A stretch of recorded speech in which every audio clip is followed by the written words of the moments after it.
lapar. Nak makan lagi ke?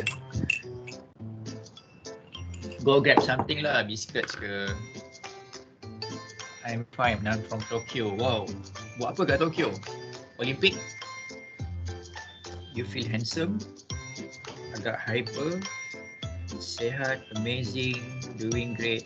Breakfast McD. Alhamdulillah rasa lebih cantik pagi ni. Alhamdulillah, kecantikan itu datangnya dari Allah. Alhamdulillah. Saya sihat, Alhamdulillah saya sihat. I just had my breakfast. Saya ada lecture tadi pukul 8. Cun. Great breakfast sedap, Alhamdulillah. Terkejut. Kenapa terkejut? Alhamdulillah luar biasa baik. Sakit otak sikit. Awal lagi ni masih good, Alhamdulillah. Okay, so rata-ratanya happy lah feeling like above the cloud. Saya tak tahu apa yang awak buat malam tadi sampai rasa happy macam ni, excited. Okay, Alhamdulillah, thank you guys for responding. Jadi saya ada sedikit apa orang kata tu iklan lah, iklan tak berbayar daripada unit counselling. So you guys can scan this one.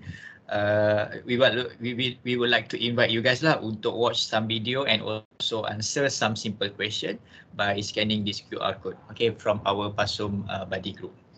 Okay, and then kata semangat sikit hari ni, do things at your own pace. Life is not a race. So bila you guys join saya punya class point ni, saya dapat tahulah, saya dapat rasa some of you memang laju, saya buka terus jawab, and then some of you perlukan masa untuk kira, but please don't compare yourself to others, sebab awak sendiri ada kelebihan awak sendiri. You have your own strength, you have also your own weakness, but please don't compare with others. Jangan rasa diri tu insecure, jangan rasa diri tu rasa macam tak bagus. No, everyone sama. Tinggal yang lainnya, tinggal yang bezanya is usaha atas diri sendiri. Kalau you usaha lebih, you akan dapat lebih. Okay, jangan rasa diri tu insecure lah. Tengok kawan-kawan lain semua jawab betul, tengok kawan-kawan lain jawab dengan laju. Itu mungkin diorang punya usaha. Maybe diorang ada belajar last night ke, diorang stay up sampai 2-3 pagi, kita tak tahu. So datangnya dari kita, usaha, keep on going, dan jangan sesekali awak putus asa lah. Okay, so before saya nak masuk today's lecture, kita dah masuk the second half yang terakhir, sebab 1, 2, 3, 4 we already covered in our lecture lah. Jadi sebelum saya nak masuk the fifth one, saya nak buat revision daripada revision 1 sampai revision 4, sebab I receive not a lot, but some of you yang still lagi blurry. Okay, blur how to use angular acceleration, velocity, omega tu apa, revolution tu apa, displacement, angular displacement tu apa. Jadi saya nak buat sedikit revision so that you guys yang rasa a bit behind tu, you boleh catch up balik. Sebenarnya benda tu simple saja, sebab dia apa nama tu orang panggil, tak adalah susah kalau kita list down kan all the things yang we have already learned supaya awak tak rasa overwhelmed. Okay, so kita pergi daripada lecture 1 yang dulu, di mana lecture 1 saya introduce dengan you this kind of terms yang awak first time jumpa, SPM tak pernah jumpa, angular displacement, velocity, angular acceleration, also linear and angular quantities. So let me go one by one. I will also post this in my Spectrum. By rights, I think I already uploaded this PDF. It is just what we call it an empty one, so you guys can buat summarization by your own. Okay, this is just a template. Okay, saya buatlah, saya start dulu supaya you boleh nampak lah. I don't want you guys yang rasa tak dapat tu kan. So saya tak nak pergi jauh sebelum awak tertinggal di belakang, jadi saya revise sedikit lah. Okay, revision 1 untuk lecture yang pertama, angular displacement. Okay, the first thing yang paling important is label. Okay, label of angular displacement is theta. Okay, ini yang paling penting. Second is the unit. Sebab daripada unit, we can differentiate the parameters given in the question. Jadi the unit yang dibagi for the unit for angular displacement is radian, rad.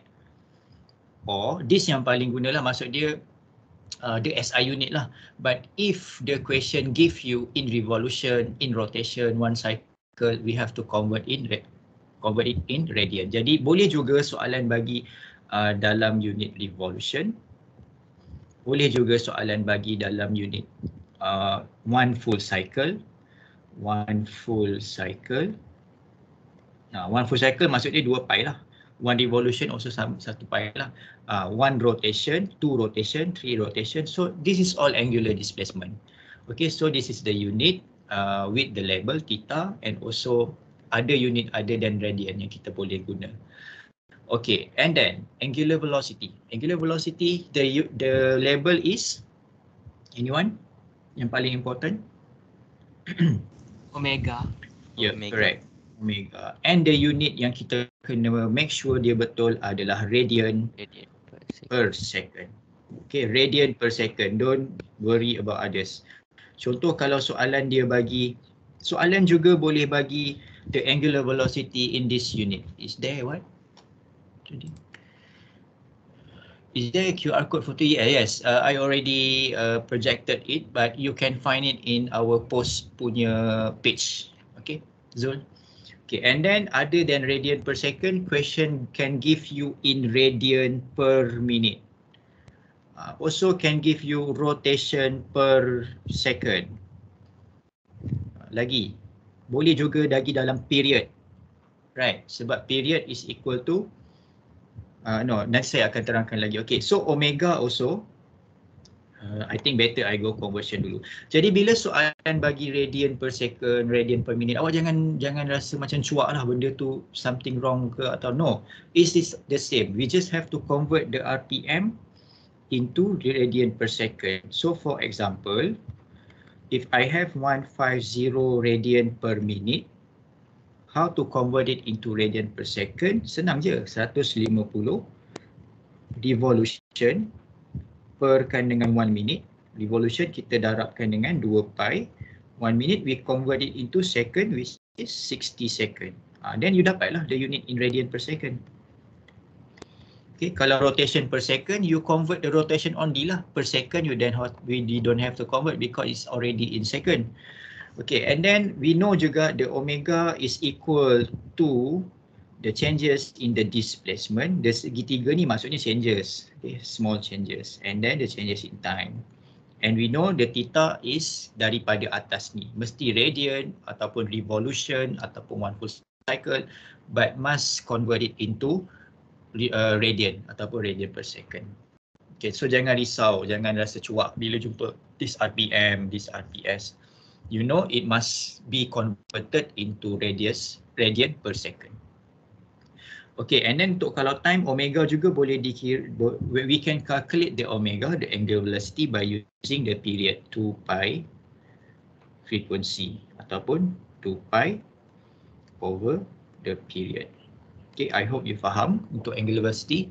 Okay, jangan risau benda ni is kalau you list down all the formula, jadi you guys can finally dapat lah. Okay, nampak banyak but it's actually not that banyak. Okay, angular acceleration. This one yang less apa nama kita gunakan lah. Kita banyak guna angular velocity, but angular acceleration, since it is a constant, jadi angular acceleration is actually the label is alpha, where the unit is radian per second square, and also acceleration is the changes in the omega divided by the time. Okay, that is for angular acceleration. And then for linear and angular quantities, kita start with our displacement first, and then kita start with our velocity, and then we start with our acceleration. So S is equal to the radius times with the angular displacement. So by at this point dah tahu apa itu displacement, apa itu angular displacement. Jadi this is the relationship, and the velocity is also the same, radius with times with the omega, and the acceleration is also radius times with the angular acceleration. What is the unit for S? SI unit for displacement is Meter. Meter. Okay, and then untuk tangential velocity? Meter per second. Meter per second. And for the acceleration, tangential acceleration? Meter per second square. Meter per second square. When you know the units and then you know the label, then everything InsyaAllah will be fine. Okay, next saya akan teruskan dengan second lecture. Okay, second lecture it plays with the 4 big kinematics equation. Okay, kita ada 4 kan.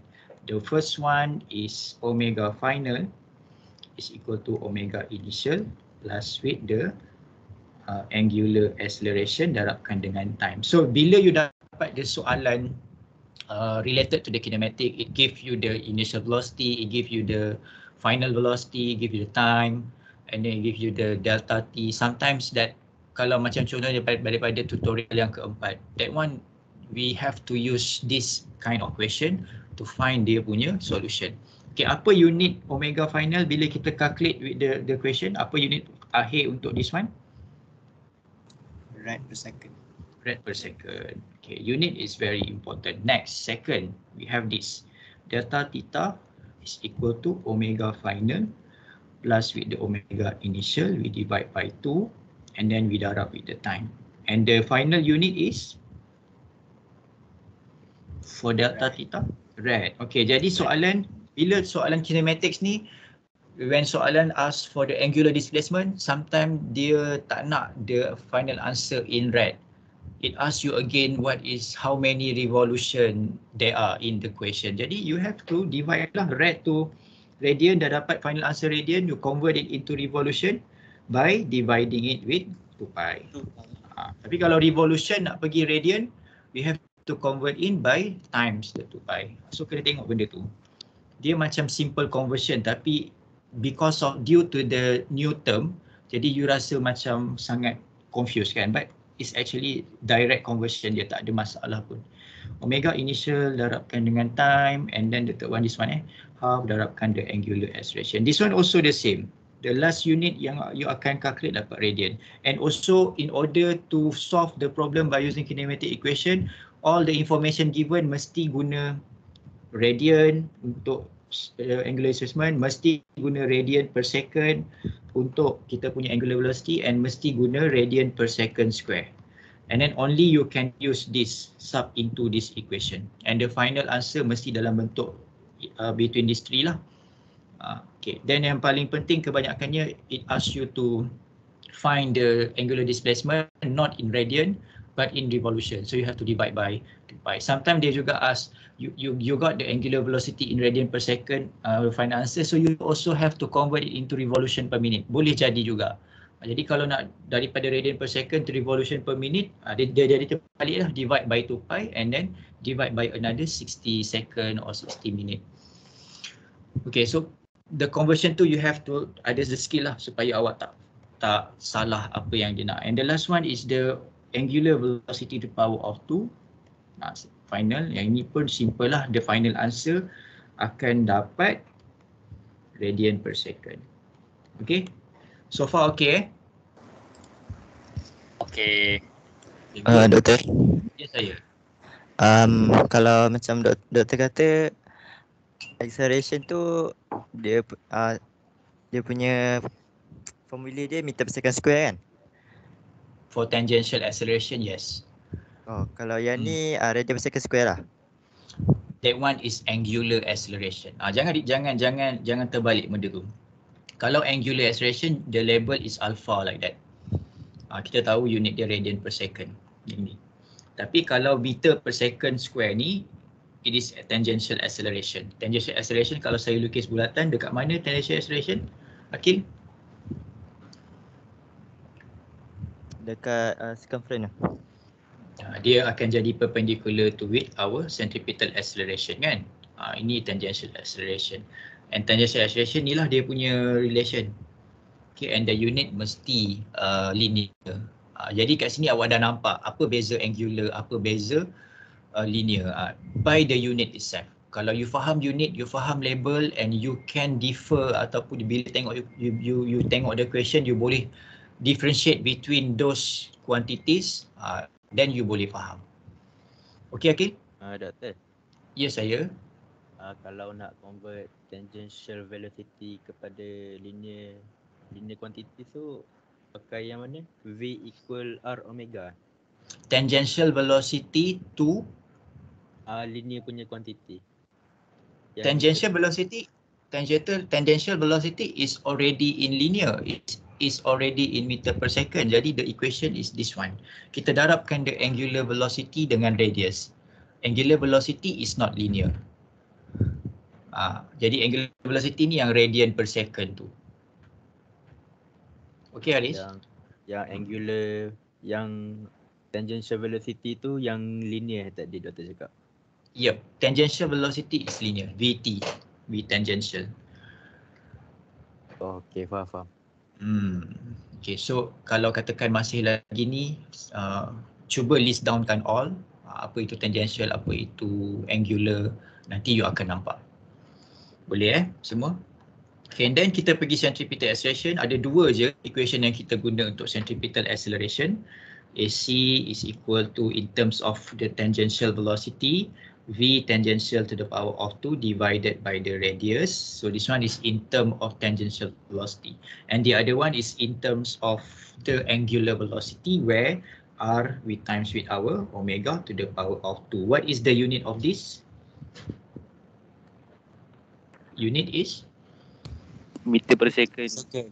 Yeah, meter per second square. Jadi SC tu dia punya direction is always pointed to the centripetal center. Okay, ni AC, AT dekat sini.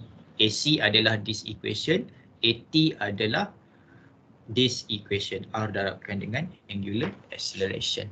Okay, then yesterday we just also learn about centripetal force. Jadi centripetal force kita darabkan je AC tu dengan M. So M, AC kita adalah yang kedua tadi, the first one, FV tangential power of 2 divided by the radius. Okay, and then or kita juga boleh buat in terms of omega, M R omega square.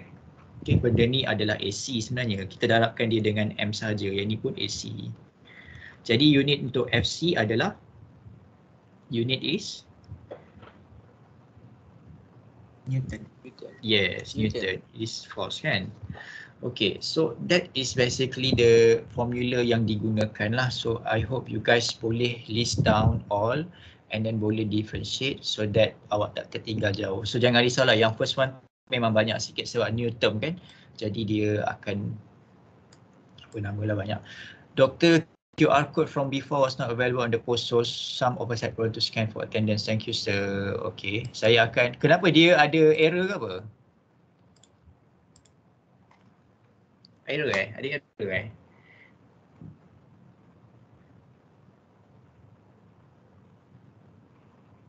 Doktor, Ya saya. yang apa tu, kalau macam equation tu dia pakai kinematic equation je kan? For apa tu Syamil? Maksudnya untuk apa? yang kalau macam yang kita nak cari dia punya omega apa semua tu kan, yang relate ganti balik je kan, apa tu kinematic equation tu kan? Yep, correct. But you kena baca soalan tu betul-betul. Contoh soalan kinematik kan. If you look at our tutorial 4, okay, dia bagilah okay, the angular velocity at rest at first, and then suddenly it accelerates at 7.5 radian per second. So kita tahu dia ada initial velocity, dia ada initial final angular velocity, and then dia bagi time pula. Okay, what is the angular acceleration? Then we know that this is a kind of kinematic equation. So we have to use this equation. And then you kena biasakan juga tengok rotational motion punya kinematic equation. Okay Syamil? Okay, cuma kena convert je lah kan, jadi satu jenis unit macam omega. Kalau angular je semua kan? Yes, correct. Untuk kinematic linear motion, kita kena guna angular quantities punya unit. Angular velocity mesti dalam radian per second, bukan revolution per minute. Angular displacement mesti dalam radian, bukan dalam revolution. And also angular acceleration mesti radian per second, bukan dalam meter per second square. Untuk guna that. Okay Azim.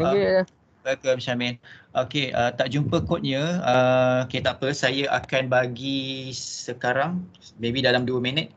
Okay, you boleh scan sekarang dalam 2 minit, then kita akan proceed with our centripetal force, the example for centripetal force, which is level curve and also bank curve. Okay. Doktor? Ya saya. Nak tanya sikit, apa beza angular acceleration dengan centripetal acceleration? Okay, angular acceleration, the unit is radian per second square. Okay, centripetal acceleration, the unit dia adalah linear, meter per second square. And then satu lagi, angular acceleration is equal to the changes in angular velocity by time. Okay, and then untuk centripetal acceleration, kita ada dua equation tersebut di mana angular centripetal acceleration is equal to Vt to the power of 2 V divided by R. That one is in term of tangential velocity. And satu lagi kalau in terms of angular velocity is R omega kuasa 2. Okay? Okay, faham. Thank you, Doktor. Okay, Hazim, ada dekat saya punya slide ni. Cuba awak tengok kat slide saya. Saya dah letak the QR code from before was not. Okay, ada kan? Saya letak kat slide saya depan ni. Okay, tak apa, saya teruskan. Nanti saya akan bagi lagi satu slide yang saya slide untuk the QR code. Okay, boleh? Okay, saya takut lambat habis, jadi saya just proceed untuk kita dah belajar centripetal force, which is kita tahu the force is always point to the center. Okay, itu yang kita ingat semalam. And also the centripetal force is contributed by some of by kind of the forces lah. For example, frictional force, tension force, and also others lah, macam satellite is the weight. Jadi dekat sini saya nak ajar kamu the centripetal force yang kita buat application of the level and also bank curve. Okay, so what is level and bank curve? Saya akan tunjukkan you satu video dulu di mana Azizul Hasni Hawang yang kiri ni dia This is a big moment for these riders. Glazer goes to the front very early. 2 laps to go. Oh, a big move there. And it comes from Kellerman. Kellerman shoving Puerta out the way. Puerta waiting to pounce. Glazer is there. Glazer gives it some gas. Puerta and Awang go around the outside. Awang's just going to bounce his way off them. Glazer is boxed in. Awang is now going for this. Awang is going for the medal. Awang is going to be the world champion. Alright, so Awang menang. So kat sini kalau you nampak what is actually level and bank curve. Okay, saya tunjuk. Okay, this one lah, boleh nampak sikit. This is, we call it as bank curve. It bank. Okay, and then the level curve is the blue one. And the cyclist tak boleh pergi other than this blue one lah. Dia tak boleh pass through the blue one, nanti dia akan disqualified. Jadi kat sini saya akan ajar kamu apa perbezaan between the bank curve and also the flat curve. So kenapa kalau you tengok most of our cyclists, they akan go a bit slanting untuk dia pecut. What is the maximum velocity that it can use so that the bicycle not skid away from the track. Okay, so this is the introduction lah for our level and bank curve. Okay. Jadi for today, I will introduce you guys with level curve. Okay, saya tak nak masuk bank curve lagi, only level curve. So some books they use a flat curve. So both of these sama lah, flat or level, benda yang sama. Bermaksud the track itself, it is still in circular, but dia punya surface is flat. It is not bank. So nanti kita akan buat bank esok, insyaAllah. Alright, jadi macam saya tunjuk tadi, this is the flat curve. It is flat, and also the bank curve dia ada sedikit angle lah dekat sini. So nanti we will calculate what angle is and so on. What is the velocity? Okay. Next. Okay, level curve. What level curve is? For a level curve, the centripetal force will be supplied by the frictional force. Jadi semalam saya ada bagi tahu the centripetal force is not the fundamental force, it is contributed by some force. Jadi in this level curve, in this flat curve, it is actually contributed by the frictional force. Frictional force come from the tires itself with the road. And the centripetal force, that's why I put it an equation here. Centripetal force is equal to the frictional force. Okay guys, if you hear my voice like breaking, you just let me know. I'm afraid that my connection is not too stable right now. Then kalau macam breaking ke apa, just let me know. Saya akan tukar kepada hotspot. Okay, and then so kita dah tahulah centripetal force is equal to the frictional force. This is the equation that we take for the flat curve. Jadi, okay, kita boleh lukis free body diagram on a level curve. So we have a car yang tengah bergerak on the flat curve, and then what is the force that is involved in this level curve, sorry. Okay, so kita ada car, memang dia akan ada weight, it has weight, okay, and then it has normal, and also it has the frictional force yang the direction is always the same as centripetal force. That's why I put it to the center. So for example, the track is here like this. Okay, the track is like this. Jadi the center is there. Okay, it point to the center. Jadi macam kalau saya comparekan with the linear, okay, I have a track that linear, and then the car on the track, okay, so we know that if the car move to the right, jadi the frictional force is opposing to the movement of the car, right? Tapi dekat sini is a bit different.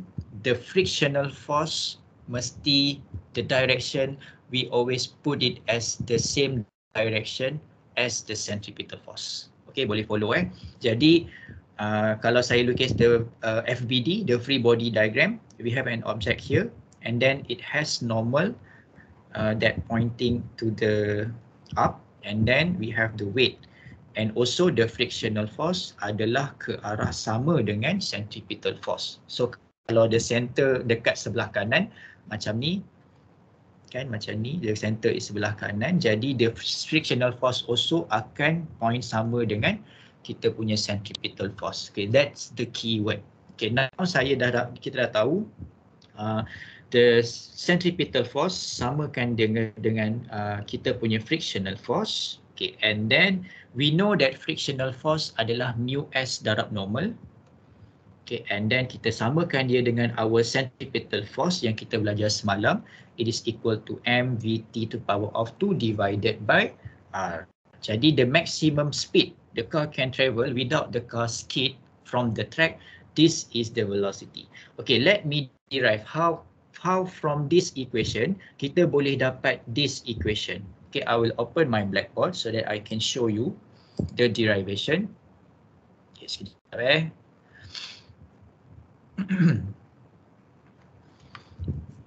Okay, so daripada equation yang kita derive tadi, where the frictional force, saya tukar colour sekejap, merah tak nampak sangat. Okay, where the frictional force, okay, frictional force, kita equalkan dia with the centripetal force. Okay, jadi we know from yesterday centripetal force is mv square v tangential divided by r, and then kita punya frictional force adalah mu s, static coefficient friction, darab with the normal. Betul Kita dah belajar daripada second lecture, frictional force is equal to static coefficient darabkan dengan normal. Okay, jadi normal we know is m darab with the gravity. Normal is equal to m darab with the gravity. And kita equatekan lagi sekali, mv square over r. Then m left and right hand side is the same thing. Jadi we can cancel out this. Kita boleh potong m. Okay, and then I move r to the left hand side. Jadi we will get r darabkan dengan mu s with times with the gravity, and it is equal to v to the power of 2. And now we want to find v. We just bring the kuasa 2 to the left hand side. We will get square root of the r mu s times with the gravity. So that's how we can derive the maximum velocity yang boleh dia pegang on the flat curve. So when you drive in the roundabout, dia mesti akan letak the maximum speed on dekat the roundabout tu lah, so that you tak boleh melepasi the maximum speed, or else you will skid away from the track. So memang ramai yang orang panggil apa, terbabaskan dekat bahagian yang curve tu. Jadi it is due to that dia drive more than maximum speed. What is the maximum speed yang dia boleh hold? This is the equation. Jadi apa yang paling penting from that maximum speed? It comes from the radius, and also it comes from the coefficient static friction. Static coefficient of the static friction. And then dia tak ada berkena-mengena dengan the mass pun. Dia ada kena-mengena dengan radius of the track itself dengan the static coefficient friction. Okay, so far can you follow me? Or else, or you need... Saya nak tanya. Ya, Haris.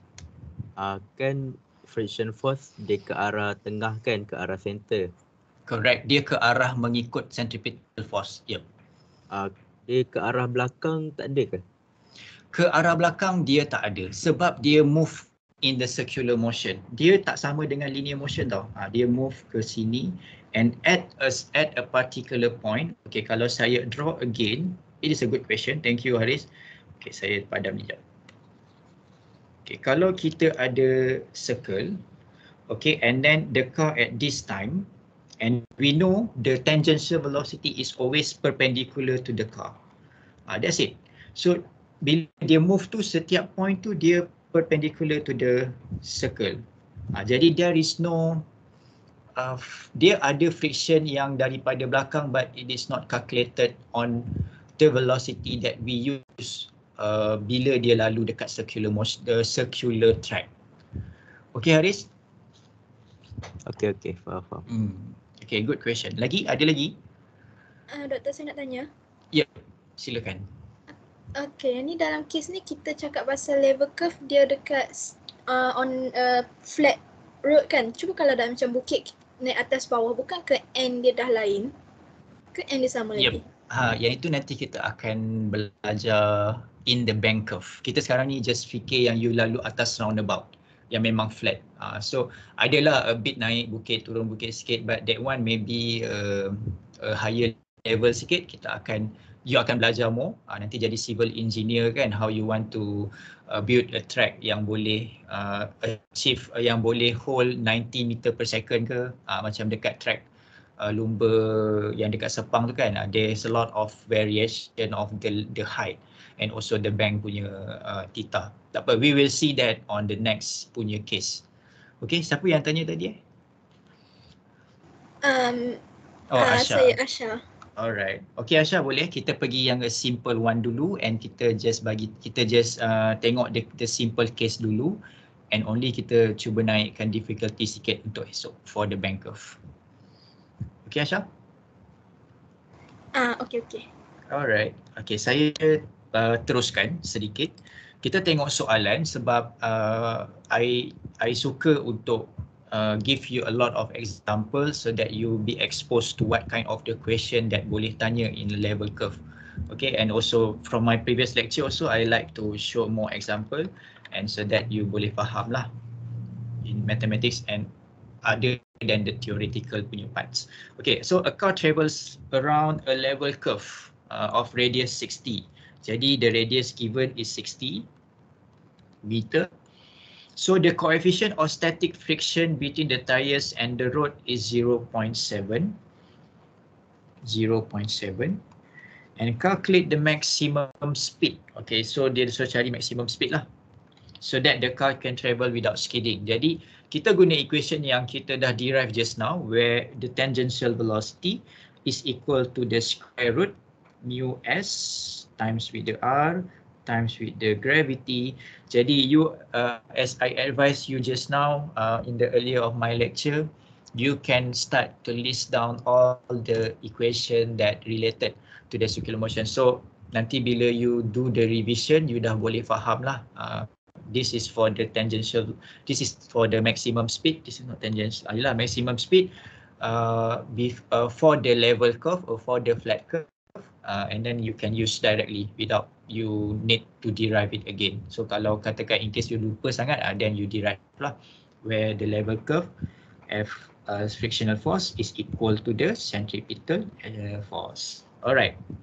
Jadi we have the mu s, where mu s is 0.7 and also the radius is 60 meter and also the gravity is 9.81 and we square root them. And the velocity, the maximum velocity we get is, can someone help me to calculate?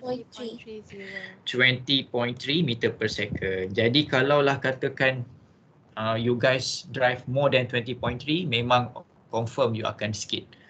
Okay, then next kita tengok second question. Okay, the maximum speed at which a vehicle can travel around a level curve of radius 50 meter radius memang kena digunakan. Without skidding is the velocity is 65 km/h. Okay, and then calculate the minimum coefficient of static friction between the tires and the road. Jadi we have the equation where V is equal to the square root of R mu S times with the gravity, square root all of this, and then we want to find the mu. Jadi kita boleh rearrange the formula by bring the square root to the left, and then is equal to Rg mu. So Rg I bring teruslah direct ke left dia akan jadi macam ni lah. Okay, then we form this formula, then we can plug in all the information given, and V is 65. Okay, 65 is not SI.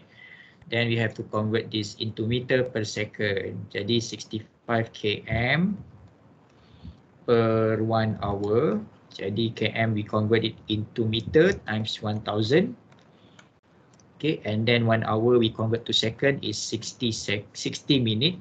Darab lagi another 60 second. So our velocity in meter per second is 18.1. 18.0. Alright, 18.1 lah saya ambil 18.1 meter per second. Okay, and then we just substitute to our formula yang tadi 18.1. Saya erase this one. Okay, 18.1 to the power of 2. We divide by the radius 50 and the gravity is 9.81. Okay, jadi our mu_s is static coefficient friction 0.66. 0.66. Alright. Okay, next. So maksud dia kalau macam dekat track kan, so every track also is different. Kalau dekat racing punya track also, they have their own material of road. Dia bukannya a simple road yang macam kita guna sekarang. Dia ada maybe the mu_s is quite larger, maybe 0.7, it has 0.8. So every material has different static coefficient friction. Okay, next. Dekat cycling punya track tadi pun dia ada dia punya mu_s dia sendiri. Alright, I think I'll open a question so that you guys can, sekejap, I will patah balik. Okay, so guys you can try. Let me betulkan balik this part. Sekejap. Mana? Okay, this one. Okay.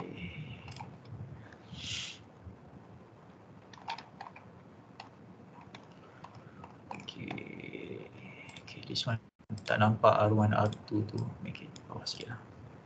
Okay, so a car travels around two different radius. Ni macam case malam ni, dia tak bagi information pun, but dia bagi dalam bentuk apa nama tu, unknown saja kan. So a car travels around two different radius of level curve R1 and also R2. Jadi given that R2 is equal to 2 times of R1 and both flat curve have the same coefficient of static friction, dia ada mu_s yang sama, and calculate the ratio of car's maximum speed at R2 and R1. Maksudnya dia nak velocity of R2 we divide by velocity of R1. Okay, can you try? Let me open this first.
Alright, so thank you for responding. Okay, ramai yang jawab A. Most of you ramai yang jawab A. And B, 19, 12, C is 0.5 and also D 5. Okay, macam mana kita nak jawab soalan berbentuk macam ni? Okay, let me open my blackboard. Okay, we know, let me find the question first. Wait Alright, so a car travels around two different radius of level curve. Jadi dia ada, saya tulis dua case lah, case 1 and then they have second case kedua. Okay. Case 1, the radius is R1 and then it has same coefficient of certification which is mu s. And then dia suruh calculate the value of V. So we know lah untuk calculate the value of the velocity is only R, mu S and also G, right? Jadi G sama. Okay, G sama. Okay, mu S sama untuk case kedua. But only for the second case, R2 ni is equal to 2 times of R1. Jadi R2 ni dia bagi tahu is equal to R2 is equal to 1. Okay, we form this the first case first. So first case, mu saya tulis kat sini V is equal to V R1 is equal to R mu S sama R1, okay, R1 and then G sama.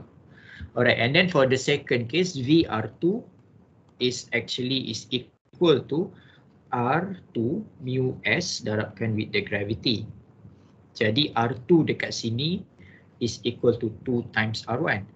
So R2 is equal to 2 times R1 mu S darabkan dengan G.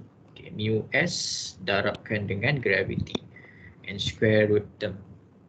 2 times of R1. Okay, correct.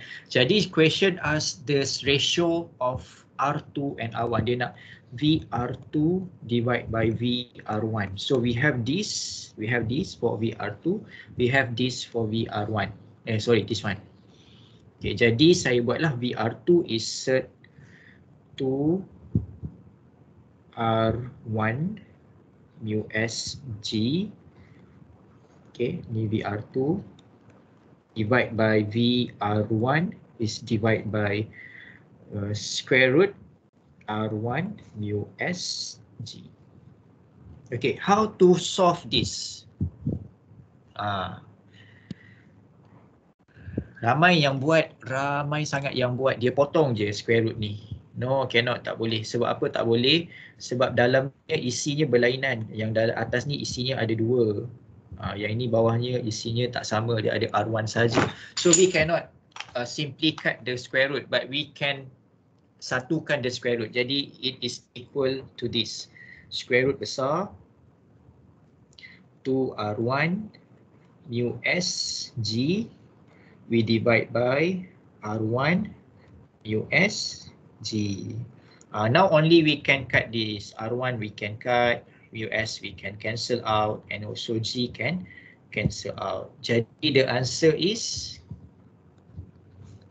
V2 to VR1 square root 2. Dia bukannya 2. Jadi most of you jawab 2.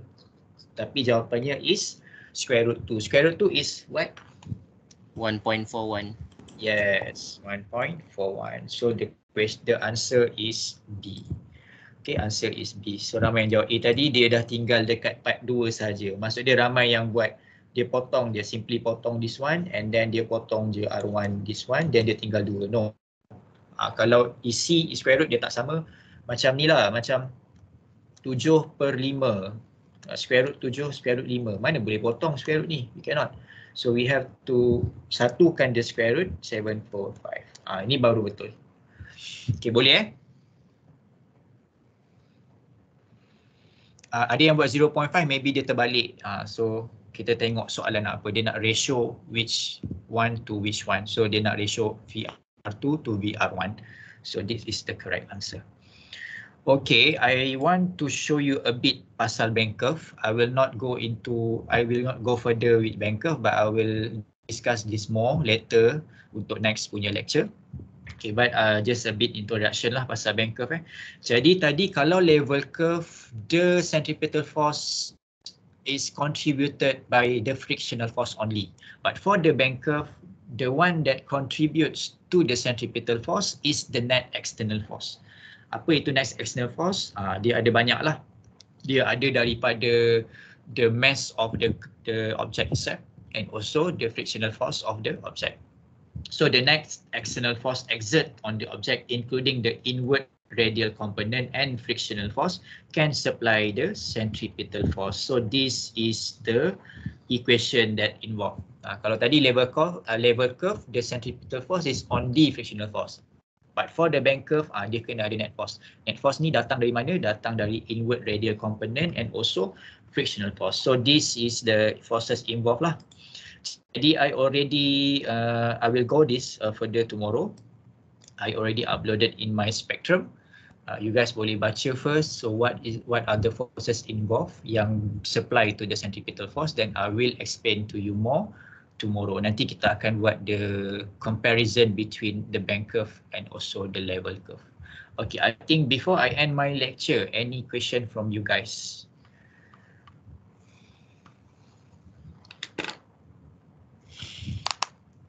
Okay, boleh ikut jadi siapa yang rasa yang lecture 1, 2 tu dia masih tertinggal di belakang, please let me know, please approach me, don't hesitate to approach me, just contact me in Teams or also in WhatsApp. I will help you. Okay, jangan tertinggal jauh sangat. And kita akan pergi besok untuk bend curve. Nanti we will compare what is the velocity in the level curve we already derive. Okay, velocity is equal to square root of the r mu s darab g, and what is the velocity in the bend curve pula. Nanti kita akan tengoklah kenapa the cyclist tu prefer untuk accelerate dekat the bend curve punya part, bukannya dekat level curve. Okay, so I will end my lecture here. So I will see you tomorrow, and you just read first. I already uploaded, and sebab esok punya lecture tak panjang sangat, yang horizontal tu is just introduction, jadi saya boleh masukkan bend curve ni kat esok. Okay, so thank you guys. Assalamualaikum and have a good day ahead. Bye. Thank you, Doctor. Thank you, Doctor. Thank you, Dr. Okay. Thank you, Doctor. Thank you, Doctor. Bye. Thank you, Doctor. Welcome. Thank you, Doctor. Thank you, Doctor. Welcome. Thank you, Doctor. You're welcome. Bye.